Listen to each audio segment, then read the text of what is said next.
A eurodeputada nacionalista Ana Miranda foi a encargada de presentar o proxecto do BNG de cara ás eleccións autonómicas do 12 de xullo.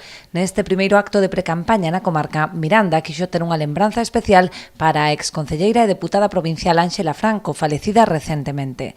Dar estas primeiras palabras para unha excelente compañeira deste concello e para ela esta flor que representa pois o traballo, que representa as raiceiras do país, que representa a nosa bandeira, a nosa cultura, o optimismo, a sensibilidade, como era Ánxela.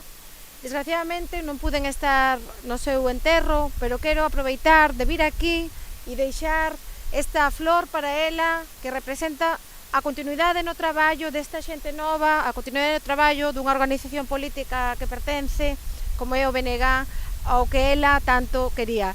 Miranda proseguiu coa presentación dos dous candidatos á comarca que integran a lista pola Coruña, unha cara nova, a da sonense Patricia Torrado, que ocupa o 9º lugar. Porque só este grupo, o BNG e unha presidenta como Ana Pontón seremos quenes de defender a produtividade deste país e o benestar de galegas e galegos, porque precisamos unha sanidade e unha educación públicas e de calidade, porque queremos traballar no noso país dun xeito digno e sen que iso nos faga pobres. Porque non queremos emigrar, queremos coller as maletas só para marchar de vacacións e non para ir a un futuro que despois non ten retorno.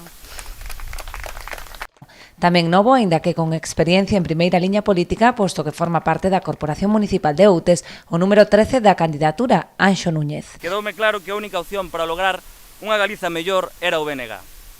Tiño claro daquela, e hoxe, despois de 5 anos intensos, nos que coñecín a centos e centos de compañeiros e compañeiras que se desviven día a día para mellorar a vida das galegas, teño claro, máis que nunca, que o Bloque Nacionalista Galego é o único partido que pode sacar a Galiza deste decenio triste e gris que nos deixa o goberno de Feixóo.